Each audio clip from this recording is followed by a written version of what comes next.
إن الحمد لله رب العالمين هو الذي جعلنا المسلمين والصلاة والسلام على رسول الله الكريم وعلى آله وصحبه أجمعين أشهد أن لا إله إلا الله وأشهد أن محمدا عبده ورسوله. السلام عليكم. You're forgiven. One moment.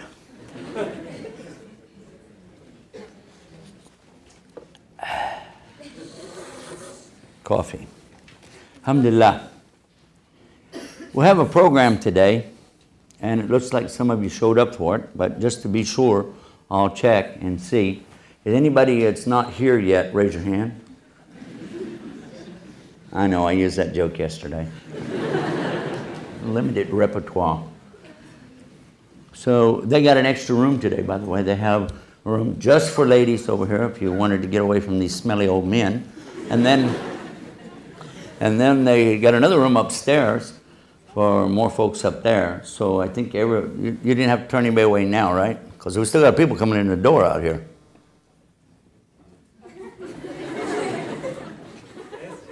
They're okay? I'm surprised so many people are turning out for this. I got excited. I want to come and see what's going on too. Now let's get to our subject. Our subject today deals with the role of the an-nisa. What does that mean? Women, right. So before we get into it too far, I want to break down some words for you. This is my habit to do that. In English we say woman, and I was told when I was a little guy that meant woe unto mankind.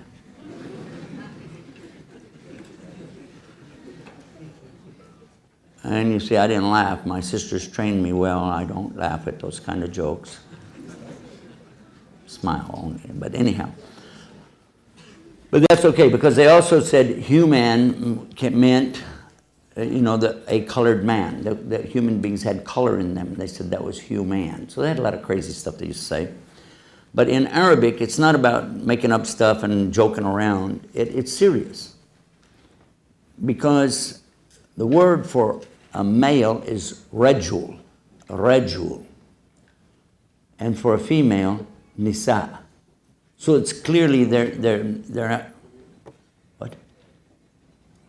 Say something? Anybody? Okay. If you know a little bit about the Arabic language, then you'll see that nisa is closer related to the human being, which is insan, than it is to rajul, which is male. So you can make a clear distinction there and see that it's not a takeoff of the word man or anything like that. In fact, the one closer to human being in Arabic is woman more so than the word man. And this is just etymology of words, playing with a little bit. Another thing that we learn, difference of words, is what a woman is all about. A woman is all about having babies. This is why she's called a woman. Otherwise, what would be the distinction? You're talking about a human being, a male and a female. It's like in plant life, you're talking about male and female. You're talking about one that fertilizes eggs and the other one is carrying the eggs, or, something relative to that. We understand that the place inside of the woman in English language where she conceives is called a womb. Okay? And I don't know what that word's related to. I forgot to look that one up. But the word in Arabic is raham. Raham, and the plural is arham. This word is related to the names of Allah, because Allah is Rahman Rahim. It means in English more or less the merciful, the beneficent, the all-merciful. There's a number of words that we try to bring into play. Graciousness, things like this. A very nice word. And it's not just a clinical term, but it's something that's been used even before Islam came to represent this. It's very nice because a human being starts out inside of a place of mercy, conceived in a place of mercy, and develops in this place of mercy. Some of the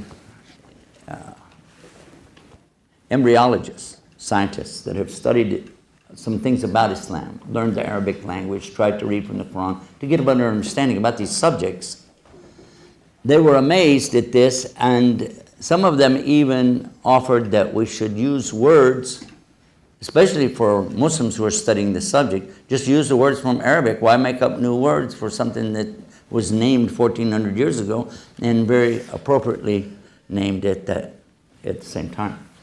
So I'll give you a little bit of insight of something about women from the words. Now let's talk about the condition of women in the days prior to the advent of Islam.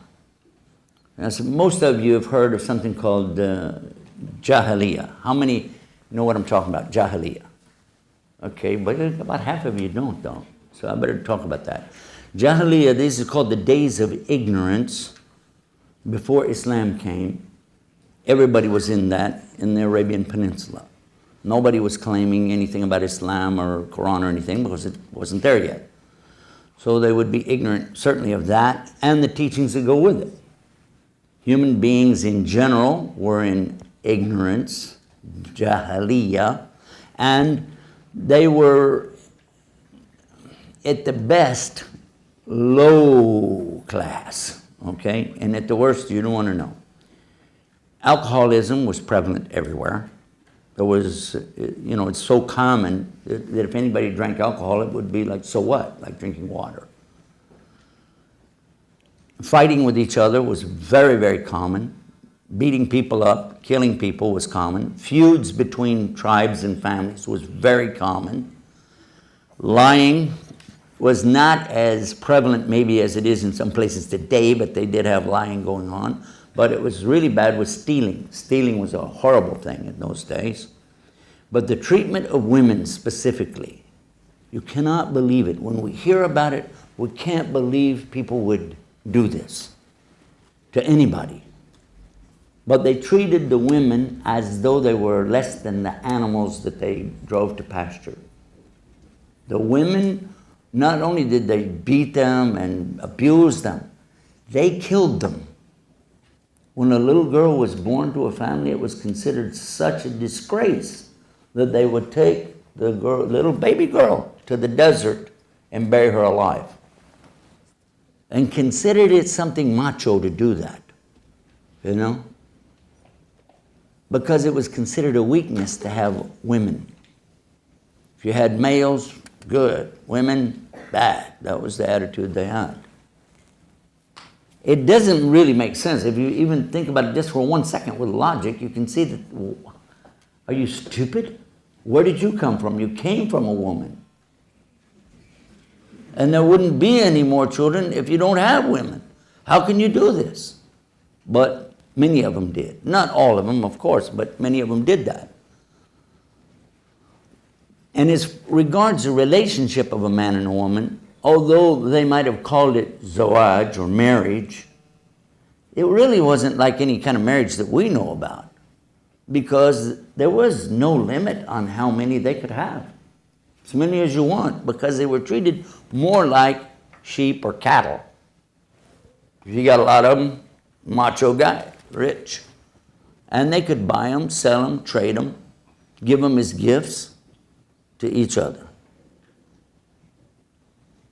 In other words, the condition of the women was really unbelievable, horrible at that time in the Arabian Peninsula. It was not that way all over the world, of course. However, I was reading, I like to read a lot, and I was reading in the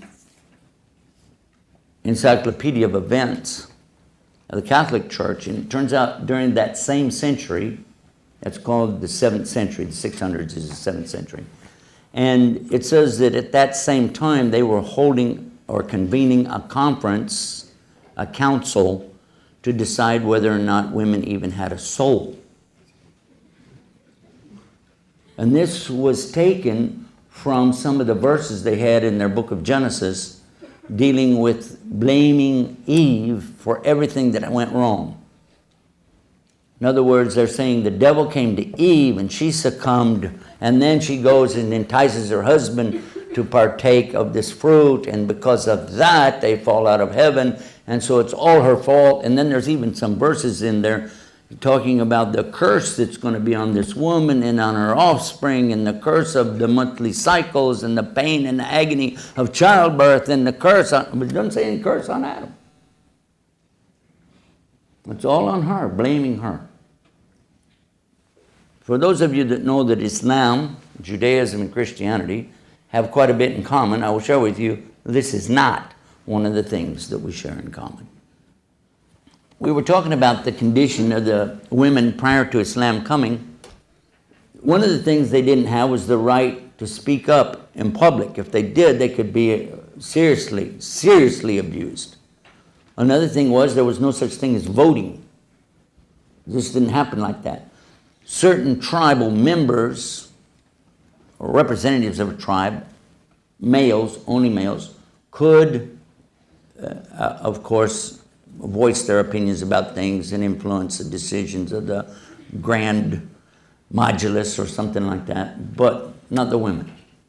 And it would be considered really, really bad for a woman just to walk out and say something. It would be like unbelievable. And the family that she belonged to would be disgraced because of that. Now, if you stop for a second and you said, well, wait a minute, I've been in Muslim countries. Have any of you been in Muslim countries, especially Arab countries? Arab countries? Have you seen something even similar to that today? Uh-huh. Does that mean it's from Islam? Okay, thank you. I think we understood that.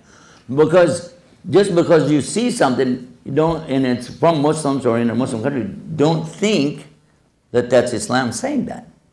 This is people saying that.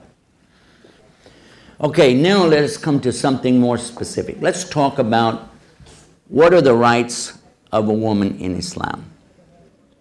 Well, I would tell you that a woman has the right to be treated like a woman. And you say, well, what does that define that? That sounds rather subjective. No, because the creator of the woman is Allah, not a man. So what he says is what is her rights, but also he says what the limits are. One of the things that I learned when I was coming into Islam, studying especially in Arabic, I learned that translators, and may Allah reward all the people who try to translate this, because it's not an easy job, but they make a mistake very often in gender. When men, and most of the translators of the Quran are men, and when they translate it, I caught something and I wondered if anybody was ever going to do about it. And then I found a translation that fixed that problem, and I was really excited about it. The ones who did a really good job on it, it's called Sahih International. They're located in Saudi Arabia. I was pretty impressed. I said, Saudi Arabia, come out with something here. It's really, this is good, Sahih International. Wow, yeah. Because I've been in Saudi Arabia quite a few times, and I didn't think that they would come up with something so well balanced. Let me leave it at that. I need to go back, so I got to be careful what I said again. But anyhow, when I explain it to you, you'll understand. There's a verse, two verses related to each other, but the bigger of the two is in verse 35, chapter 33 of the Quran, Al-Hasab. And here it's going to set up something for the next verse.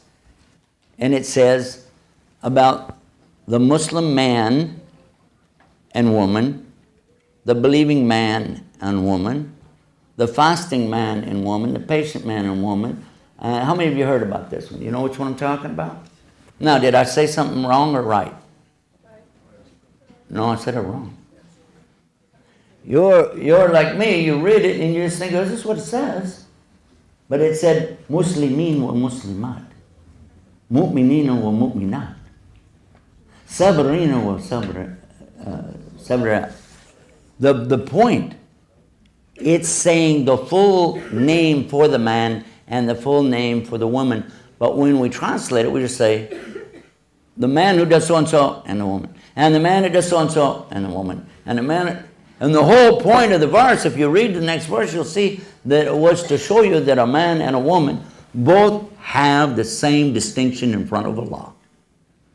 Because in the next verse it says, because that was just a setup, because in the next verse it says, it is not for the believing man, nor is it for the believing woman. I'm talking about Arabic, correct translation more or less, that when Allah and His Messenger have decreed any matter, that they have any option or any opinion other than that in this matter. And they accept it. And one of the things the believers say is, we hear and we obey. So Allah was making a point that the men and the women are the same in front of Allah. When it comes to obedience, when it comes to rights, when it comes to limits, it is the same. What's different? The physical body, yes. What else? Emotional conditions. Sometimes women have different emotions than men. Doesn't mean one's better than the other, but that's another factor.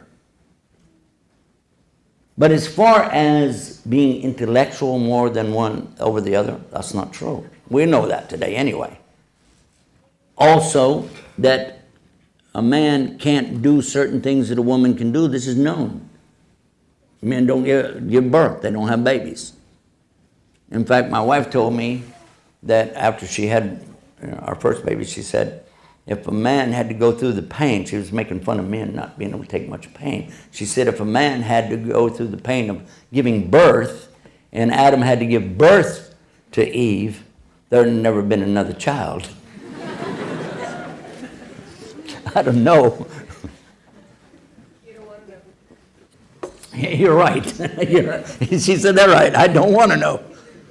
My wife told me that I was asking, well, what kind of pain is this? And she said, well, I'll never explain it to you. Men can't understand. She said, but if you want to just get just a sample, grab your lower lip. Go ahead, guys, grab it. Okay? Okay? Ready? And pull it up over your head. I can't relate to that. I don't want to relate to that. When we look at the way the Quran came, stage by stage, issue by issue, and then we see what happened, each scenario that took place related to the revelation, for them it was like they were going through the life and stuff was being answered for them at the time. Wow, look at this. Okay, that's the answer to this. Why do those people do so and so? Well, then here's the answer here. How do I relate to that? Okay, you do this. So that people had a much better understanding of what it was that Allah had created and what He wanted us to do with it. What's interesting is, after that 23-year period, that we find today, many of us, when we open the Quran, it speaks to us. Hey, that fits my situation today. How did that work? Because even though some events are very clearly relative to something that took place then, many of the events and things it's talking about are general enough, although it applied specifically to them, we can apply it specifically to us today. So let's take one of them, for instance. What are some of the rights that we would think about today that are really, really important, that really need to be addressed? And in my country, women had no right to even vote in the election 100 years ago. 100 years ago in my country, a woman could not vote. My mother told me that her mother was very much interested to know about what's called women's suffrage. And now this, when my mother was a little girl, at that time this was going on. She didn't really remember it, but her mother talked about it. Can you imagine this? Women couldn't vote. And there's still places today where women really don't have much say-so. But the whole entire country, the United States, supposedly all about freedom, supposed about freeing the slaves. It was in the late 60s, 1860s. But still a woman, she doesn't have the right to vote. They finally get the right to vote, but did that cure the problem? Everything was okay? No. In the 1950s, to open a bank account, my mother had to go get permission from my father. And by the way, she was older than him.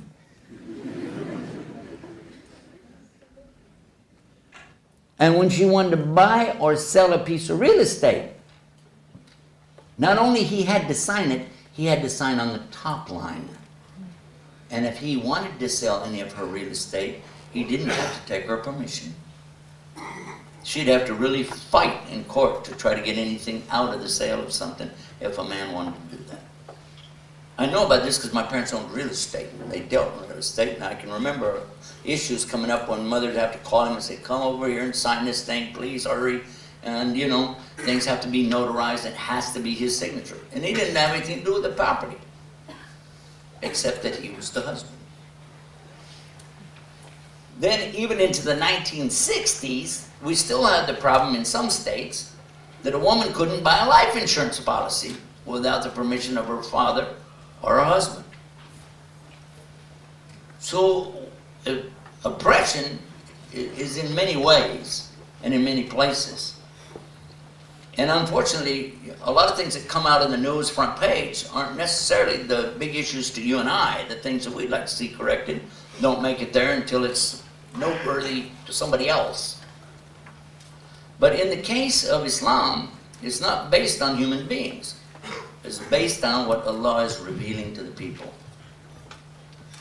Now, for those who don't believe in Allah, they just say, okay, this guy's just talking. We don't have to listen to that. And that's fine. Because one of the things, and I think all of the ladies can confirm it, probably most of the men, but you can see the status of the mother. We're going to take the mother first. What is the status of the mother in Islam? A man came to the Prophet Muhammad, peace be upon him, and he said, after Allah and his messenger, so you see what I'm talking about there. Allah has to be first, the messenger second, because he's the one coming with the message. After Allah and his messenger, who now has the most rights on me? Who? Now, stop and think, what would be the answer today, what some people might say in different societies? They might say the government, they might say the king, they might say the income tax guy, they might say their girlfriend, or they might say, might say a lot of stuff. But who has the most rights on me after Allah and his messenger? And then who? And then? And then? The mother, the mother, the mother, and then the father. Now, I think the mothers make you guys memorize that when you're 2 years old, right? I'd say that. But it is in Islam that the mother is first and foremost above everything, because at that time, the mother had nothing.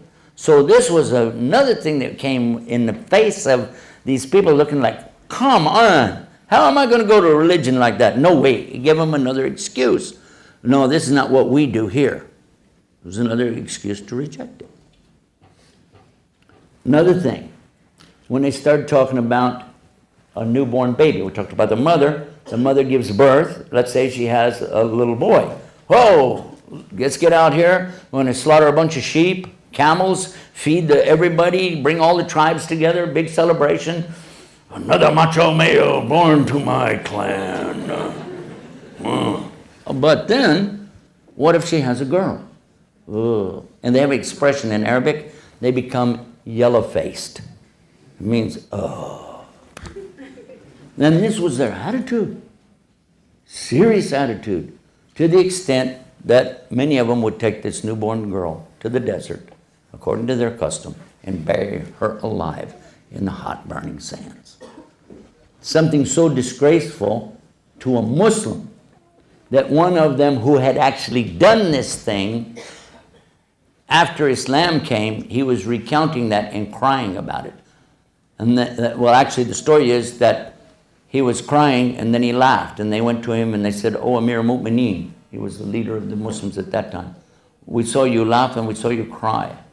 What was that about?" He said, "Well, the crying was when I was thinking back about before Islam came, the ignorance that we lived in, and the custom we had about taking a baby girl to the desert and burying it alive." He said, "I did that. And I was crying about it, feeling remorse, bad,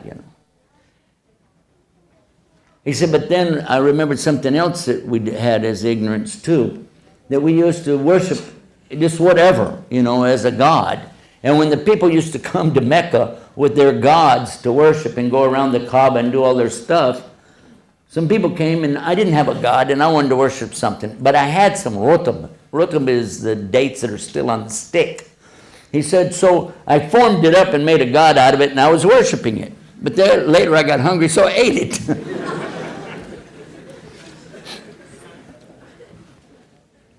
The Quran clearly says about this that it is not only forbidden, but it tells you what's going to happen to anybody that takes the life of their children, especially a little baby girl. On the day of judgment, she will ask, "For what sin was I killed?" So the one who did such a thing as this, he is really in deep trouble. Because also in the Quran, we find a general statement that came to Bani Israel before us. The children of Israel were given the same kind of command, but it was general. This is specific. The general command on this is in chapter 5, I think it's in verse 32. It says, more or less the English meaning of it is, whoever takes an innocent life, it's as though they killed all of humanity. But whoever saves a life, it's as though they saved all of humanity. So this is something really big. This is something really, really profound to notice now, that not only you can't do this, but you will be charged as though you killed all of humanity on the day of judgment. This is really serious. So as these people would get away from their ignorance and come into Islam, these were some of the things immediately they wouldn't do anymore, or regret had they done them in the past. They changed people's lives tremendously. People that were formerly drunks were introduced to something called sobriety, but it came in stages. Let's go now to another issue. We talked about the mother and what's her status, and the Arabic expression is, "My mother is on my head." This is an expression. It means that everything for my mother, whatever she needs, I'm going to do it. If the mother says, "I don't want you to stay home today," that's it, I'm staying home. If she says, "I don't want you to do business with that man," that's it, I'm not going to do business with him. My mother said, "Don't do it." I've seen it happen. There is some real good respect for the mother and her decisions and her wants. Now, we talked about the baby girl. Now, as the girl grows up, she also has rights. There are a lot of rights that go along with being a Muslim girl. Some of the things that we in our societies, various societies around the world, we might not appreciate. But one of them is that she has the right of being protected against a lot of things. So for this reason, the girls start out in a protected atmosphere. They're not just thrown out with the dogs or something like that. We kick the boys out during the day, but we don't kick the girls out. The girls will stay close to their mothers, and they'll learn a lot of things from watching their mothers. As they get older, though, when it's time to learn, there's no difference in the education. The girls learn, the boys learn. But where they learn?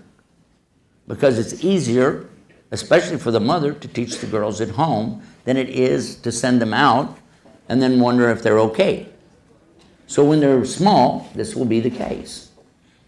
When girls reach a certain age, and we all know which age I'm talking about, now there's a new kind of protection needed to go in place to keep these wild animals from chasing them around. I'm talking about guys.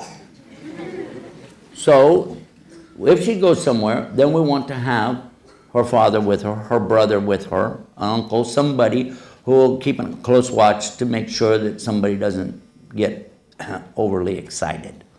So there is that protection. The other thing is the dress code. Let's talk about the clothes. Now, in Norway or Sweden, the countries I've been visiting, there's not a big emphasis by the non-Muslim women to worry about what they wear, or actually what they don't wear. But for Muslims, no, this is part of the criterion for the ladies. There is a dress code. But a lot of people don't know there's a dress code for men too. The men also have a dress code. In fact, the dress code for all Muslims, all the believers, is from the navel to the knee, all the way to the center of the knee to the middle of the navel.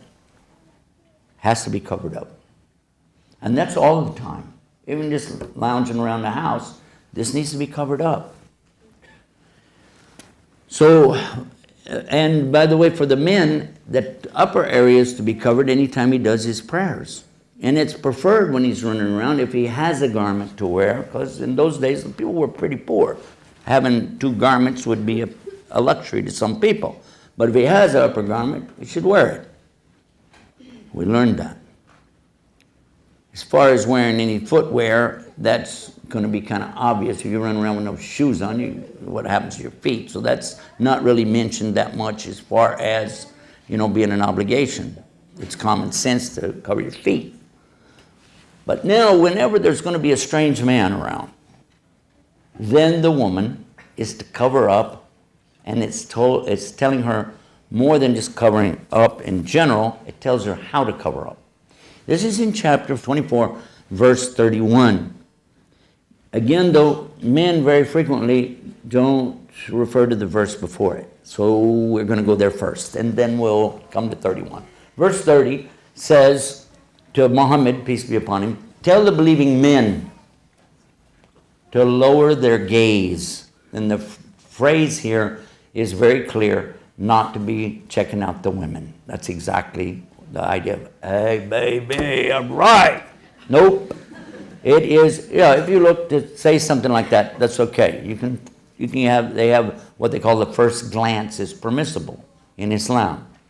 And one of our brothers came from Saudi Arabia, had never seen any women except all covered in black in the streets. And so when he came over, we saw him in the airport. He's waiting for us to pick him up. He's like this. And we're like, Abdullah, what are you doing? I made up the name. I said, what are you doing? He said, don't bother me. I didn't blink yet.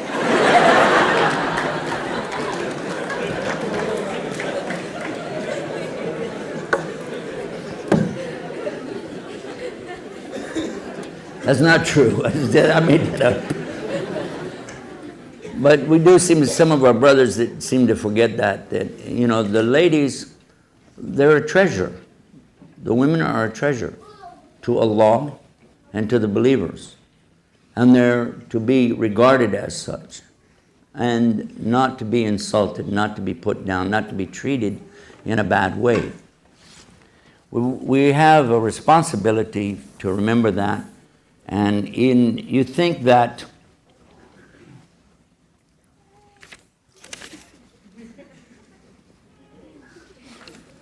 got me. Okay. But anyway, the thing that we're trying to say here is that the women have rights for you not to stare at them. And then it continues and says, cover your private parts, protect your private parts. And all of this is better for you if you're a real believer.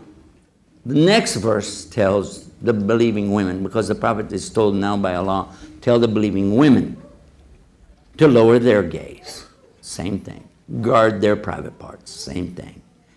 And to let down their khimar over juyubahin. What is khimar? Many people translate the word khimar as veil. But actually, khimar is not something you really can see through, and a veil is. The khimar is something that used to be worn on the back of the head, and it was long, covering the hair.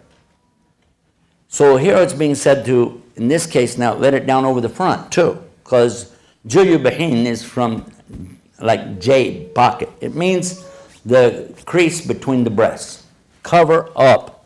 That's how the motion of bringing it down over the front is how a lot of people thought that it should be that the face also was covered.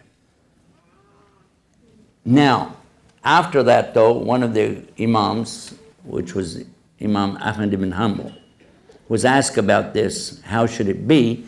He took his covering and pulled it around him, but he could still see out of it. They could easily see one of his eyes, and he said, like this way. So a woman's hands and face can show, according to the ruling of most of the scholars. A few take the opinion, no, it has to go all the way down over. But I haven't seen anything strong enough to indicate that for me, but I'm not trying to pretend to be a big scholar either. The other thing that comes about, the rest of the clothing for the woman, this talks only about the top part, by the way. But what about the rest of it is mentioned in another verse in chapter 33, verse 59. And here it tells the believing woman that, actually it's telling Prophet Muhammad. It says, Ya ayyuhan nabi, O my prophet, kul azwajika, tell your wives, wa banatika, your daughters, and the believing women, that whenever they go out, to draw their garment all around them. So this is where we get the idea of the burqa, or in some cases the jalabiya or whatever that they use. But the idea there is when she goes out, that she doesn't define the shape of the body. Because then Allah continues that if something is seen, or it's not her fault, then Allah is forgiving, merciful. But she's just basically trying to cover it up when she goes out. So this is the clothing. Now, a couple more issues. They're telling me we're out of time, basically. A couple of issues that are really, really important. One of them is about marriage, and another one is about divorce. And I really would feel remiss in my duties if I skip over those two things. So I'm going to have to give it to you really fast. You ready?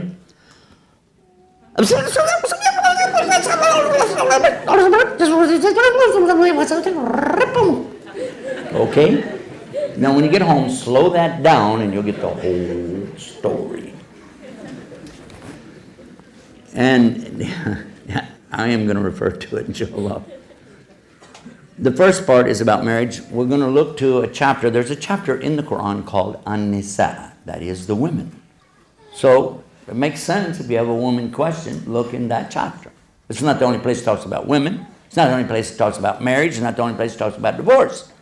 But it is a central place for you to start with. Start there and watch right from the very beginning. أعوذ بالله من الشيطان الرجيم بسم الله الرحمن الرحيم يا أيها الذين يا أيها الإنسان اتقوا ربكم الذي خلقكم من نفس واحدة وخلق منها زوجها وبث رجالا كثيرا والنساء واتقوا الله تساءلون به والأرحام إن الله كان عليكم رقيبا. Allah is telling us from the very beginning that we should have taqwa for Him, which is to fear His punishment. And when He's telling you that, because He's getting ready to tell you an order about how important it is to understand something here, that Allah created all of us from a single person, Adam. And from Adam created his spouse, and from those two brought forth many women and many men. Rijalan kathiran, one nisa, and women. And then He says to us that we should be very careful about, because we say, and He says, have fear of Allah, because you demand your mutual rights by Him, but how about giving your rights to other people? How about that? You want your rights. By God, I want my rights. So people say that in English all the time. But you're swearing by God for your rights, but what about giving other people their rights? And this leads us into the chapter on women. Because in the second verse, and this is sad, because I've seen so many people, even some of the Muslim scholars, forget to quote this verse, and then it gives a whole different opinion of what the third verse is. The second verse is telling us, again, continuing, you should have fear of God when you're dealing with people. About who? Yatim, the orphans. Especially orphaned girls, because, again, at the time of revelation of Quran, the people were horrible in the way they treated orphans, especially girls. If a man died and he left behind a girl, then all of the property, they would say, belongs to the man who marries the girl. She doesn't get it, but whoever her husband is. But in the case, what if she's 2 years old? They would say, I married this girl. That's my wife. It wasn't about sex. It was about money and power. Okay? That's my wife. Anybody big enough, come on, try me. So he gets the wealth. They did that. Don't take their money, going back to the Quran, don't take their wealth, mix it with your wealth in hopes of bettering yourself while you're claiming that you're doing it for her. Marry, now it comes to the subject. Marry your wives, 2, ithna, thalatha, arba, 2, 3, 4. If you can treat them with equality. Otherwise, wahid, one. You realize the people of that time didn't look at this as being an opportunity to go out and get a bunch of wives. They didn't go, wow, oh, we can get, no, you already have wives. They saw it as what we talked about in the beginning, a limit. It was the first limit set.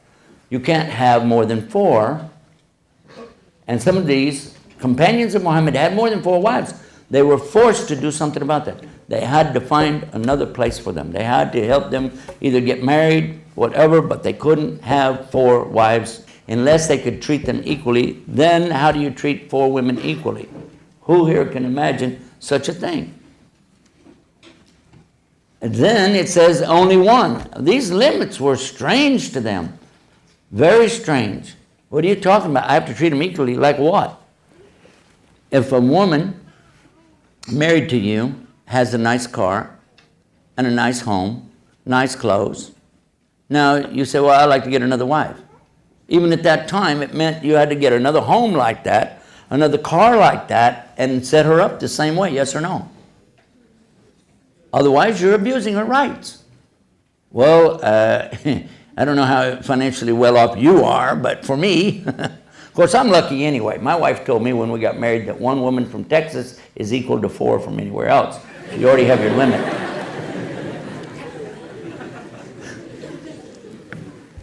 For the Muslims around the world today, they're the most really monogamous of all of the societies that I've visited. Most all of the Muslims where I go, they have 1 wife, and they consider it a big joke. A joke. It's one of the jokes that I will tell when I got some of the youth around me. I say, how many wives do you have? And they always start laughing right away. Ah, it's funny. Because it's ridiculous. How many of our youth are here today, somebody under 21 years old, don't even have 1 wife? This is your chance. The girls are looking. You can raise your hand up.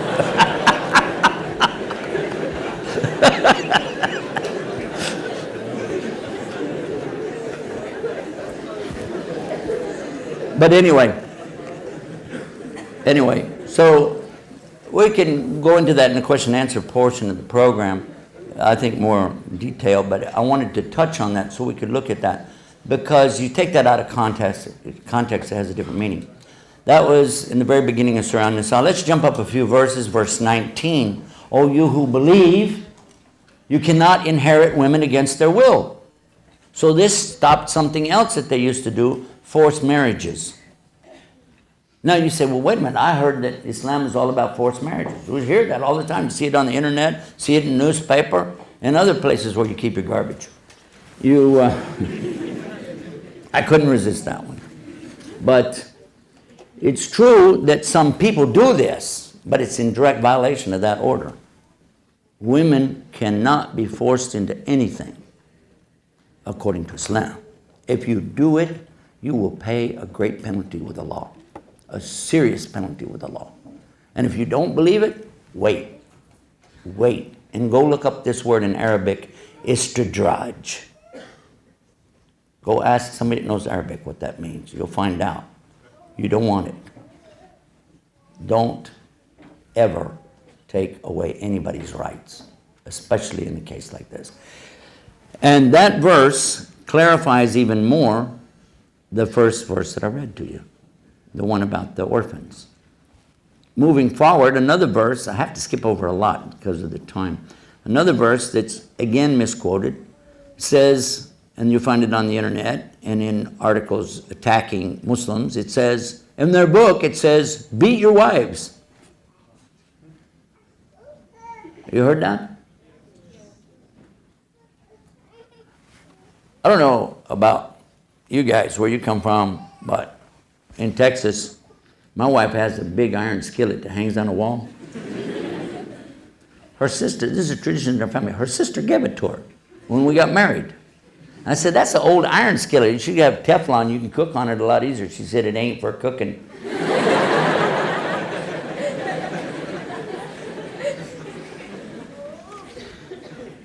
Kind of scared me because right after that I was joking around. I'm a character, I'm always having fun. I was teasing her about something. She didn't like teasing, And she just looked at me and she said, you got to go to sleep sometime. Okay. There are people, always people, who will try to manipulate things, both within and without, the outside of Islam. But just because somebody's manipulating something still doesn't make it true. What's true is that the verse that I'm going to tell you about is a beautiful verse that shows the balance in a marriage relationship between a man and a woman. It starts out a general statement about all men and women, but then it becomes clear that it's also talking about particularly for the wife and the husband. It starts with the word rajul. I told you earlier the word rajul means what? A man, a male. It says males are responsible for the upkeep, and this is talking also about the custodial care, the financial responsibility as well, for all the women. Now this is general. You can look at it yourself. If you know the Arabic language, this is a general statement, meaning that there's no such thing in Islam as a woman on the streets living out of a shopping cart or something. Because all the Muslim men are responsible to help this lady to have a place to stay, to have food, to have protection, to have warmth in the winter, coolness in the summer. Whatever we're able to have for ourselves, we're supposed to provide for the women in general. Then it becomes more specific when it starts talking about because Allah has made one more qawi than the other. The man's more able to go out and do these things, so it's his responsibility. In Islam, who is the one that is supposed to pay for the house, the upkeep, the maintenance, the utilities? Who? The man, right? Some of the ladies are going, really? You're in trouble. It's serious. Because it's happened to me that some Muslim women have asked me, what percentage of my money am I supposed to pay out of my paycheck to help my husband with house payments and car payments and all the rest of it? I said, are you serious? They said, yeah. I said, I know that percentage exactly. I have trouble sometimes with the zakat, 2.5% of what you hold over a period of blah, blah, blah, blah, blah. But this one is easy, 0. And she's like, huh? Now the brother was somebody close to me, I knew him really well, and he got kind of upset with me. He said, you know what she did? She turned in her resignation and quit her job. I said, tough. It's not your responsibility to do that. So this is why in Islam you do see a difference in the way women are treated when it comes to going out and having careers and professions and businesses and so on, because it shouldn't be that she has to go do that kind of thing. If she is inclined to stay home and have babies and take care of them, this is the natural thing. You make it easy for that. But if she wants to go out and do something, want to own a business, Islam absolutely does not forbid that. The Prophet Muhammad, peace be upon him, his big job that he had in life came from his wife who owned a trading company. Yes or no? Okay, duh. There's some other things too I really wanted to talk about, but there just isn't time. Prophet Muhammad, peace be upon him, never had a girlfriend. We mentioned that. His first wife that he married wasn't until he was 25 years old. And he was a virgin when he married her. But she had been married twice before, and both of her husbands had died. So there's nothing wrong with marrying a widow. Absolutely. This is the sunnah of Muhammad sallallahu alaihi wasallam. The Prophet Muhammad, peace be upon him, not only married a widow, but after she passed away, he married a lady who was really large, a very big lady named Sauda. And nobody made fun of that. They considered that to be a very good thing. He also married a lady who was very old. And it wasn't for sex because they were clearly saying, she said it herself, they didn't have sex. But he was marrying her to care for her so that she had a legal companion to travel with her, do whatever she wanted to do, and provide for her. So when you guys start talking about having more than one wife, go back and look and see why and what he did. Because the more you think about it, the more you realize this is a lot of responsibility. This is a lot of work. Duh, yeah, that's the whole idea. And we don't have to tell you about having fun. Everybody knows about that. But having even one wife. A lot of you are not married yet. I saw that when you raised your hands. Well, I need to tell you, having even one wife is a big job for you. And you got to grow up a lot. And you have to take on a lot of responsibility. But then, if you take another wife, you'll find out about something really big. Really big. You'll never have time to do anything else again in your life. I'm serious. But for the most part, as I said already, most Muslims, they get married once in their life and they stay married all the rest of their life. And this is good. This is a very nice direction to go, because in most cases, that's a very compatible situation. But in the case where a woman is unable to bear children, a man doesn't have to throw her out and say, well, too bad, I want to get a wife that's going to have kids. He can keep this wife and take another wife and have children with her, and as long as he maintains both of them the same way. But he doesn't have to do that. Now, let's go the other way. Let's talk about divorce. If a man wants a divorce, we hear people say, all he has to do is walk up to the lady and go, I divorce you, I divorce you, I divorce you, take a hike.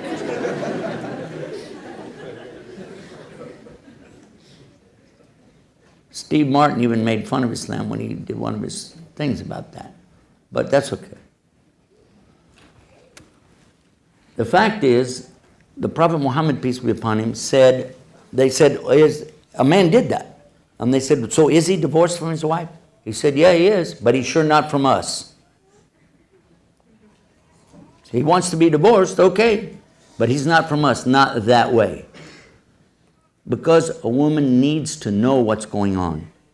She needs to be told. They didn't used to do that. They used to walk up and smack them, beat them, even kill them. And there wasn't anybody to really stand up for them, except for their tribal mentality. If you kill somebody from our tribe, then we'll do something to you. But if you beat them up, well, that's different. So now the next part of the verse, it's saying that she is devoutly obedient. Some men said that means to me. But that's not true. In Islam, it's impossible. Allah is always first.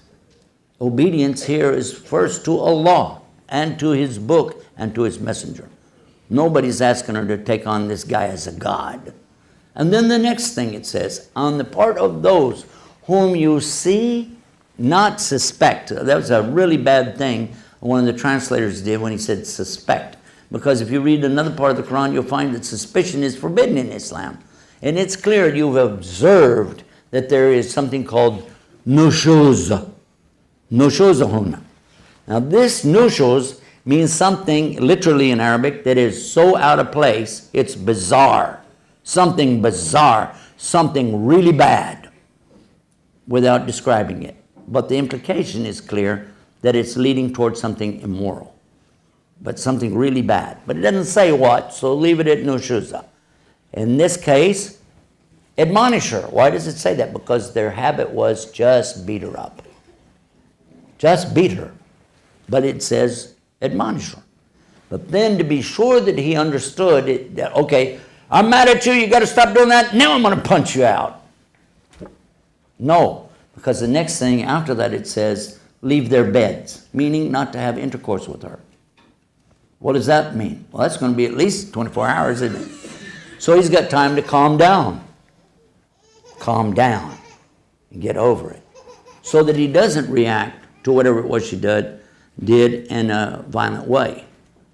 And it worked. It toned down these guys tremendously because, okay, now I have to be careful. I can't just react. She did this, you know. And he tells her, I don't like that. That's not right. And she's going like, what are you going to do about it? Okay. So now he doesn't have intimacy with her. Oh, God. He's serious. The guy's serious. Okay. Then it said, وَضْرِبَهُنْ. Now, daraba is the verb that's used here. Some of the scholars have said that it means that you cannot hit them more than a toothpick. They even use the demonstration of a toothpick and hit themselves, saying no more than this. But daraba in general means hit. It even has this meaning of, we use in English, how does this hit you? How does this grab you? Alam tara kayfa daraba lahu mathla kalama tayyiba. Do you not see how Allah hit you with something methla like? Okay, so it carries a lot of meaning. Another meaning for it is to return back to the bed, because this kind of darba also means to have intercourse. But when people take this out of context, and men have done that, take it out of context and say, this is the verse that gives me the right to beat you, it's actually the verse that stopped people from beating them and made it clear that they had to go through these stages, calm down, don't get up, go crazy. And even in one of the scholars' thesis, he mentions that this is actually another form of admonishment, a stronger kind of admonishment. Because in the very next verse, and hardly anybody takes the time to read the next verse, it tells you to immediately go get somebody from her tribe and somebody from your tribe to act as mediators to bring you back together, to work it out. You both agree to it. Now, how, if you know tribal custom, what I've been trying to explain to you all afternoon, if you understand tribal custom, how do you hit this lady and then go tell her father, by the way, I beat up your daughter, and so you can see that couldn't have been the meaning. There is one that I've offered on our website that you can look at, because I kept looking for the word in English that could mean the same thing exactly if a man wanted to talk about this, because hitting with a toothstick, we don't have a word for that. Do you know any word for hitting with a toothstick? I don't know it. But we do have a word for what a doctor does when he examines your chest, upper respiratory specialist. When they check you, they put their hand on your chest and then they tap their hand like this. That's called percuss.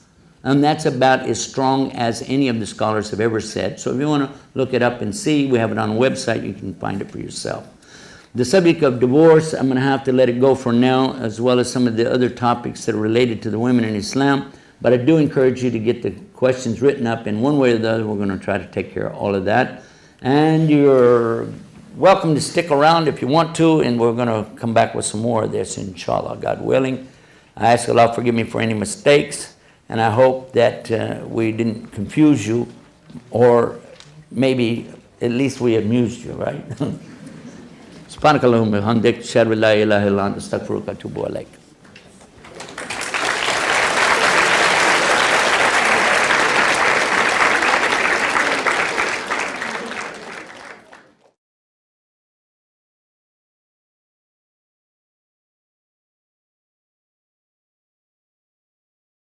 The young lady that accepted Islam here yesterday told us last night something amazing, how it came about, that she was looking and searching, and it came to her in a dream how to find the answer. And by getting with the Muslims, looking into Islam, she found what she was looking for. And all of us can find the same way, but start by asking him. Don't ask me. That's how I get out of answering any questions.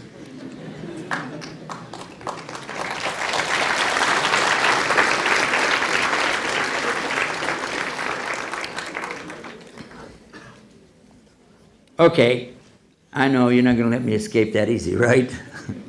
That was worth a shot. We're gonna do that now. We're going to take the questions, inshallah. I want to congratulate all of you really on being so patient. Your patience and your cooperativeness, working together and making room for each other here, this is really, it's amazing. And especially how long you've had to sit and listen to me cackle on. You guys got a lot of patience. You got class. You got style. I think I could turn that into a song. Got class, got style, I don't know. You too.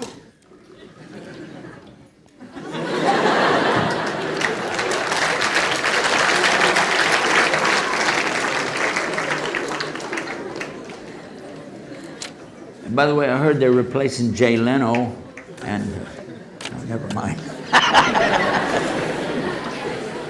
I'm not working, you know.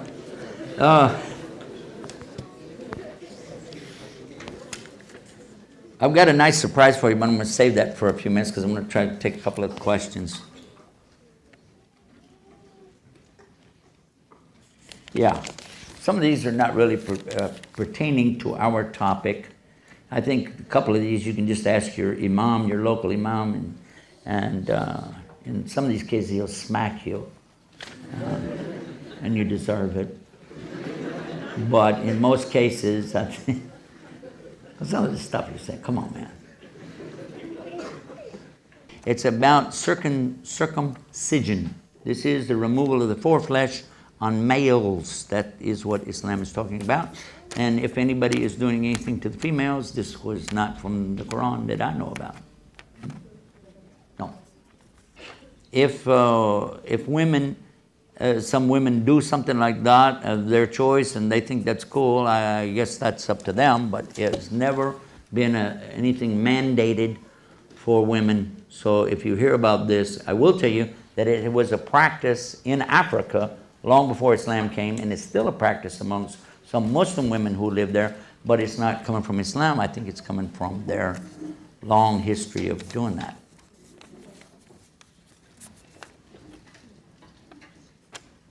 Here's a question. I'm going to ask this question, but then I'm going to ask you 2 or 3 more. Why should Muslims wear hijab? Why should Muslim women wear the covering or hijab? Another question I'll put with that. Why should Muslims abstain from eating pork? Why should Muslims pray 5 times a day? Why should Muslims do Hajj? Why should Muslims fast Ramadan? Why should Muslims even say they're Muslim?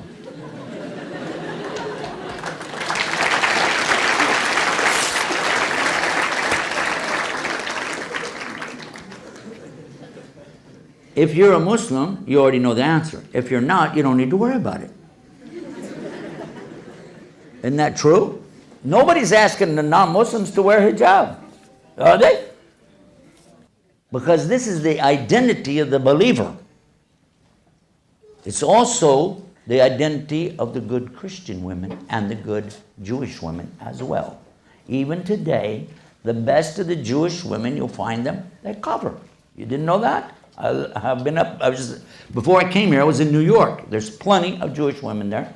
And you'll look right away. She's Jewish, because she's wearing, their covering doesn't cover their whole face like it might with the Catholic nun who is wearing something much more involved, but also a lot of them shave their head. The Jewish women shave their head and they wear wigs. You can't see their hair. They cut it all off. I'm just not joking, this is true. So, if a woman is not a believer, she doesn't believe in the Bible, doesn't believe in God, then good. Now we know who's who. But if you're a believer, it's in the Quran telling you what you're supposed to do. If you believe in the Quran, why don't you follow it? And evidence of belief is acting on what you believe. If you don't believe, then that's pretty obvious. You don't act on it. You just say it, but you don't do it.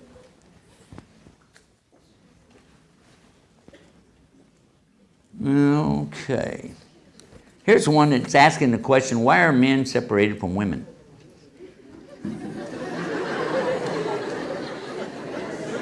Is there any women here that want to go sit with a man? No, I'm asking. Let me give you another question. It came to me like this. I was giving a talk, and a woman, when we got to question and answers, she came walking in the door, and just like this, she said, I want to know how come you Muslims can have 4 wives, but a woman can only have 1 husband. It caught me off guard, and I'm just because I didn't expect somebody to talk to me that way, And I said, well, excuse me, are you married? Yeah, what of it? I said, well, why don't you imagine your husband just for a second? She said, why? I said, no, just think about your husband. What he looks like, he's coming home from work, he's sitting down in his favorite chair, everything. Yeah. Would you like another one just like him? No way! I said, then what do you want 4?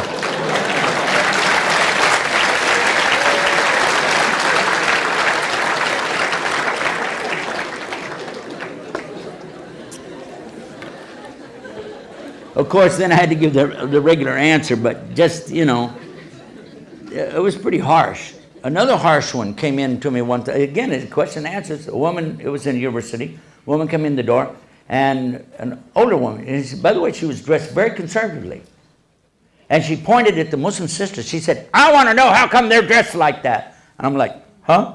Why are they dressed like that? And it shocked me. Again, I couldn't think. Because it wasn't about the answer, it's about people being that rude, you know. And I said, well, excuse me, but what's wrong with the way that they look? She said, it's not logical. I said, your logic. She said, yes. I said, okay, then I'm going to ask you a question. Why are you dressed at all?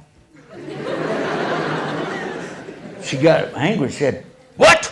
I said, why do you have any clothes on? She said, what? I said, well, how were you born? What were you wearing when you came out of your mother? How were you dressed? Let me help you. You were naked, nude, in the buff, no clothes, right?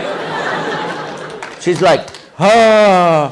I said, now I'm going to ask you again. And by the way, she was wearing her dress come all the way down like this and down to her ankles and all the way up to her. It was just like a Muslim dress in many ways. Really, it was. So I said, again, why are you dressed like that? And now she's angry. She said, modesty!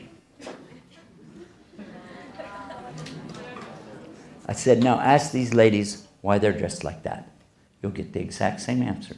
The only difference is going to be it'll be modesty according to the one who created them instead of modesty according to something they made up. And the ladies went crazy. They thought that was fabulous. And the lady left. She stormed out. And when she did, the brother next to me said, that was my history teacher. I think I just failed.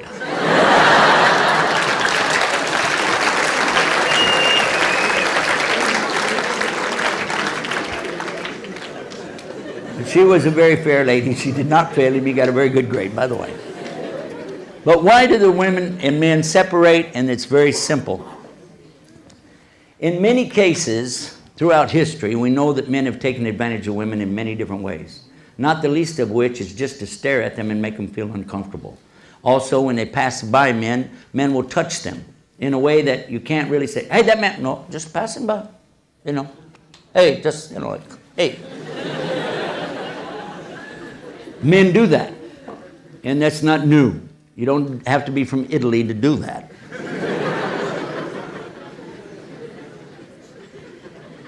It is very forbidden in Islam, and especially I want to take you back to the time of the Prophet ﷺ. If somebody had done something like that back then to one of the women, they would have killed them. There wouldn't have been a heartbeat. You touch my wife, you touch my sister, you're dead. That's it.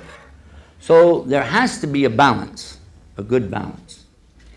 Women are told exactly how and where and so on in Islam, just like the men are told how, where, and so on, as far as dress and mixing and not mixing and so on. But sometimes people carry it to another level and they get confused. And it has been 1,400 years, and I'm not blaming anybody. I'm not picking on anybody, but I am asking all the Muslims to go back to the source and look. Now, I want to talk about, not here today, because you guys, for whatever reason, you're sitting like you are. Good. But at the time of Prophet Muhammad, peace be upon him, he did not have any kind of a division between the men and the women in his place of prayer. Did you know that? There wasn't anything there. The women sat in the back on their own, and the men sat in the front on their own. And he told them that the men would get more reward in their prayers by coming to the masjid for their 5-time daily prayer, 25 to 27 times more. But the woman receives more reward by praying in her home in the most secluded place, most private of places. That the man has to pray with other men to have a big group, but the women don't, and they get the same or more reward than the men. It's a lot easier for her. She doesn't have to get dressed up, doesn't have to go over there, and she doesn't have to leave the babies behind. She doesn't have to leave food cooking on the stove. She's able to tend to what she does. Very simple for a woman to perform her ibadah or worship in Islam. If she wanted to go to attend the services in the morning or the evening, she would go, as many of the women did go, and then they would be in the back. Now, if there wasn't going to be any talk or anything like that, they would just simply get up and leave even before the men turned around. That's how they did it.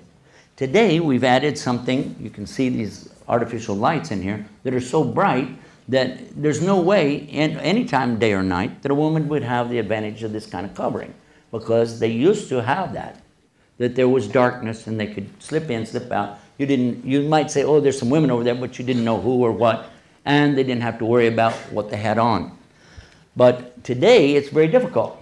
If a woman, for instance, if a woman has some jewelry or something, she's not supposed to show that off. So now what would she do? So if she has a baby, what would she do? You know, in Islam, a woman nurses her baby For 2 years. Well, now, for 2 years, you're not going to go in public? You're going to leave your baby? You can't leave the baby. What do? Islam gave a very nice solution. Women have this thing that comes over the front. We talked about it, the khimar. She can actually put the baby under it to nurse. And nobody can see. But that's kind of uncomfortable. And it's kind of hot. So if she's sitting in the masjid and she would like to nurse the baby, men added a partition across so the women could be behind it for their convenience.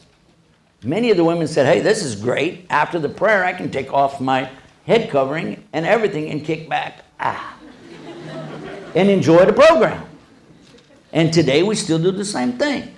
Some of our brothers in Islam perhaps didn't research this far enough, and they've made it mandatory for all women have to go behind this thing, and they have to sit this way, they have to do this, and you'll hear what they will say. Well, I will tell you, there's no evidence for it in Islam. There isn't evidence for that in Islam. The other thing is, in some cases, I have to support the brothers when they say, we cannot have any women come to our prayer on Friday. Because look around this room right now. Do you see how many people are in here? And how many other rooms we've got are filled up right now? And how would we do it if we had to cram everybody in here to do prayer? We couldn't. So they asked the women, you're going to get more reward by praying at home. Let the men come and do their Friday prayer and then let them get out. That's why they did that. But it wasn't because they were trying to deprive the women of anything or to make them feel bad. It was just simple logistics. And we encouraged them to build bigger mosques. Of course, then you got a problem. As soon as you say you want to build a bigger mosque, then you got all the people saying, no, those terrorists are back and they want to make bigger bombs. So the men are caught between these things. They're trying their best. And in many cases, they, I think, are doing a good job. Some cases, the men go too far. They say things that are not really established from Islam. But may Allah guide all of us. And I'm sure I made more mistakes than any of them anyway, just today.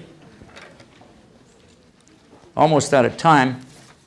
I wish we had more time about this because so many things about what's happening in Islam today, and women especially, that it's not from Islam, but it's from human beings. The other thing is also, in general, the things they say about Islam in pertaining to your enemies or pertaining to Jews and Christians. Those things are distorted or twisted to an extent that it makes me sad. You didn't ask about it, but I would like to mention it myself, if you don't mind me to ask myself a question.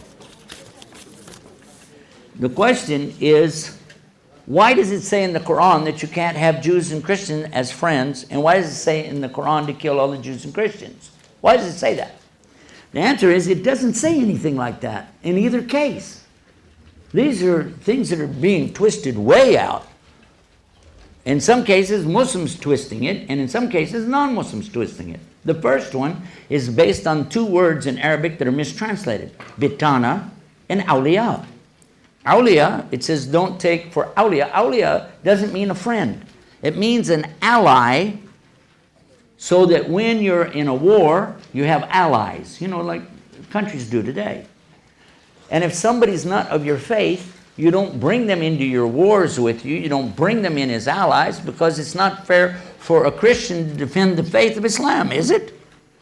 Although it is correct for Muslims to defend the faith of the Jews and Christians. And we've proven that for the past 1,400 years.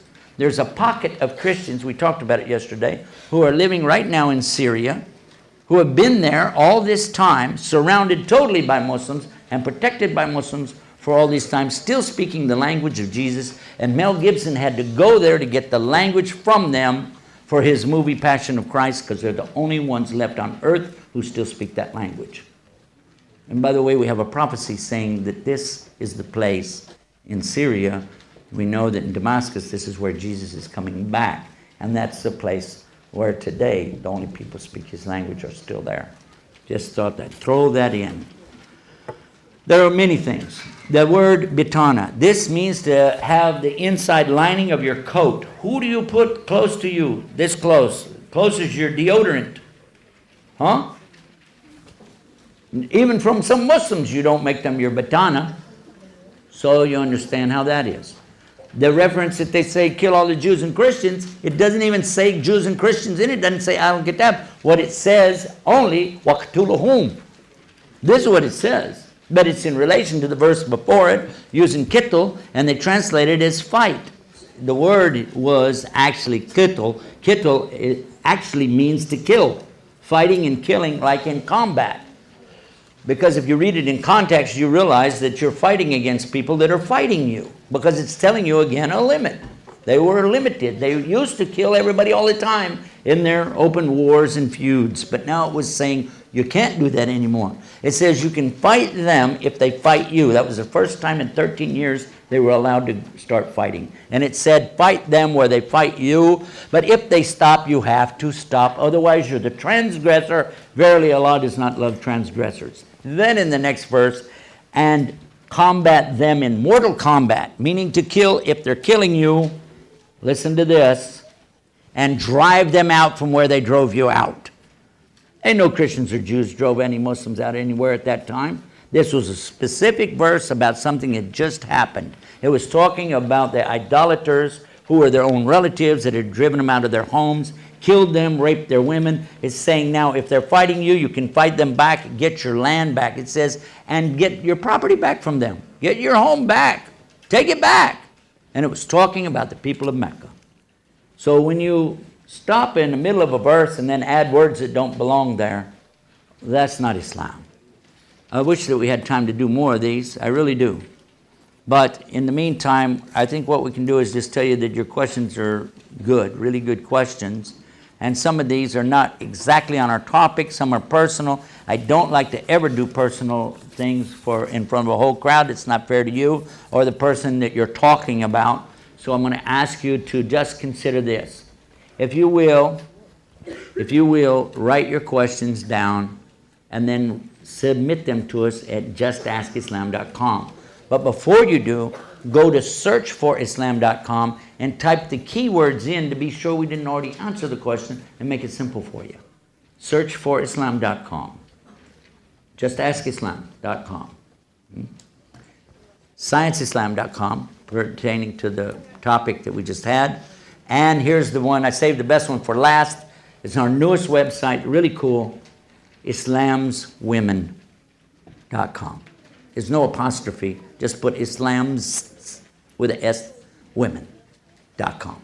I think you'll like it. It's got a flash program in the beginning of it. Yours truly standing there going crazy. And, but I think you'll like it. It has a lot of answers. And men, you can go to that website, but you have to lower your gaze. Just kidding. Jazakumullah khair. It's great to be with all of you. Till next time, peace. Assalamu alaikum wa rahmatullahi wa barakatuh.